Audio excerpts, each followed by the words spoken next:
Hi ಎಲ್ಲರಿಗೂ welcome to ಹುಗ್ಗಿ kitchen. ಇವತ್ತು ನಾನು ನಿಮಗೆ ಎಗ್ ತವಾ ರೈಸ್ ಹೇಗೆ ಮಾಡೋದಂತ ಹೇಳ್ಕೊಡ್ತಿದ್ದೀನಿ. ಸ್ವಲ್ಪ ಎಣ್ಣೆ ಹಾಕಿ ಅದಕ್ಕೆ ಒಂದು ಆನಿಯನ್ನ ಕಟ್ ಮಾಡಿ ಹಾಕ್ಕೊಂಡಿದ್ದೀನಿ. ಅದನ್ನ ಸರಿಯಾಗಿ ನಾವು ಎಣ್ಣೆಯಲ್ಲಿ ಫ್ರೈ ಮಾಡಬೇಕು.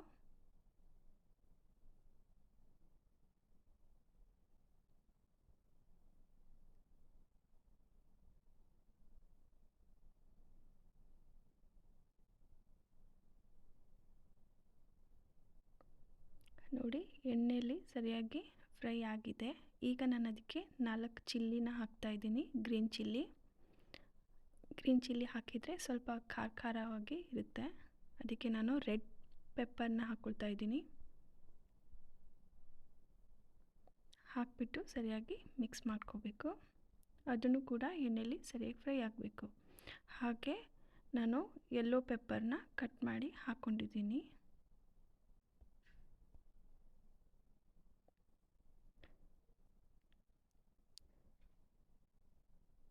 ಮತ್ತು ಜಿಂಜರ್ ಗಾರ್ಲಿಕ್ ಪೇಸ್ಟ್ನ ನಾನು ಹಾಕ್ಕೊಳ್ತಾ ಇದ್ದೀನಿ.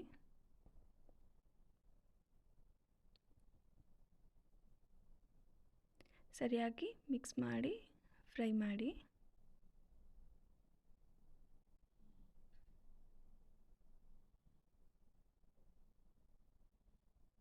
ಮತ್ತು ನಾನು ಅದನ್ನು ಟೊಮೊಟೊನ ಹಾಕ್ಕೊಳ್ತಾ ಇದ್ದೀನಿ.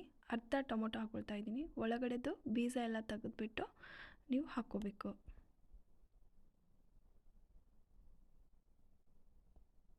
ಮತ್ತು 1 spoon garam masala, 1 spoon red chilli powder,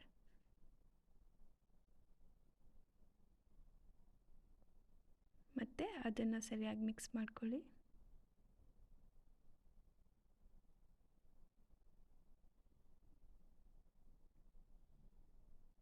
ಮತ್ತು ಸ್ವಲ್ಪ ಅರಿಶಿನ ಹಾಕ್ಕೊಳ್ತಾ ಇದ್ದೀನಿ, ಟರ್ಮರಿಕ್ ಪೌಡರ್,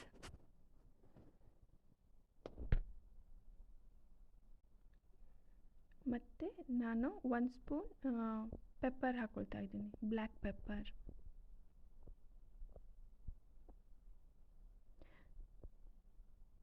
ಮತ್ತು coriander seeds, 1 spoon coriander seeds ಹಾಕ್ಕೊಳ್ತಾ ಇದ್ದೀನಿ. ಪೌಡರದು ನಾನು ಕಲ್ಲಲ್ಲಿ ಸಣ್ಣಗೆ ಕುಟ್ಟಿ ಹಾಕಿರೋದು.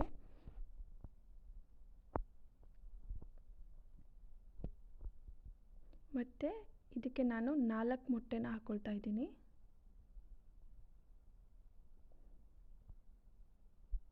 ಎಗ್ಗು ಸರಿಯಾಗಿ ಮಿಕ್ಸ್ ಆಗಬೇಕು. ಅದಕ್ಕೆ ಏನು ನಾವು ಒಗ್ಗರಣೆ ಹಾಕ್ಕೊಂಡಿದ್ದೀವಲ್ವ, ಅದಕ್ಕೆ ಸರಿಯಾಗಿ ಎಲ್ಲ ಕಡೆ ಮಿಕ್ಸ್ ಆಗೋ ಥರ ನೀವು.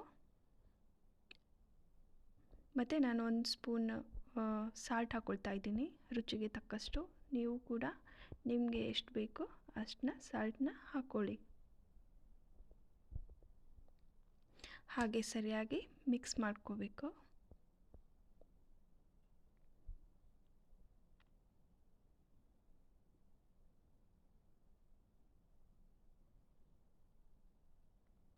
ನೋಡಿ, ಸರಿಯಾಗಿ ಮಿಕ್ಸ್ ಆಗಿದೆಯಲ್ಲ.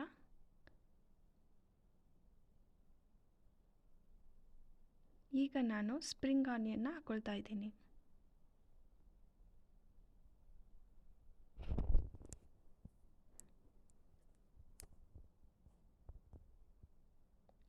ನಾನು ಮೊದಲೇ ಅನ್ನನ ಬೇಯಿಸಿಟ್ಕೊಂಡಿದ್ದೆ, ಬಾಸುಮತಿ ರೈಸ್.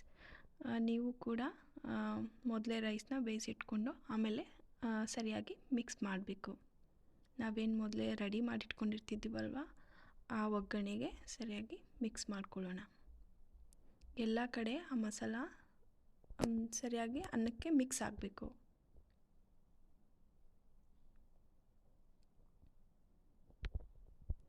ನೋಡಿ, ಎಲ್ಲ ಕಡೆ ಸರಿಯಾಗಿ ಮಿಕ್ಸ್ ಆಗೋ ಥರ ನಾನು ರೈಸ್ನ ಮಾಡಿದ್ದೀನಿ. ನೀವು ಕೂಡ ನಿಮ್ಮ ಮನೆಯಲ್ಲಿ ಇದೇ ರೀತಿಯಾಗಿ ಎಗ್ ತವಾ ರೈಸ್ನ ಟ್ರೈ ಮಾಡಿ ನನಗೂ ಕೂಡ ಕಮೆಂಟ್ ಬಾಕ್ಸಲ್ಲಿ ಕಮೆಂಟ್ ಮಾಡಿ. ನೋಡಿ ಹೇಗಾಗಿದೆ ಅಂತ ಟೇಸ್ಟ್ ಮಾಡೋಣ ಬನ್ನಿ. Thank you. ಸಬ್ಸ್ಕ್ರೈಬ್ ಮಾಡಿ, ಲೈಕ್ ಮಾಡಿ, ಶೇರ್ ಮಾಡಿ ಹುಗ್ಗಿ ಕಿಚನ್. ಬಾಯ್. ಥ್ಯಾಂಕ್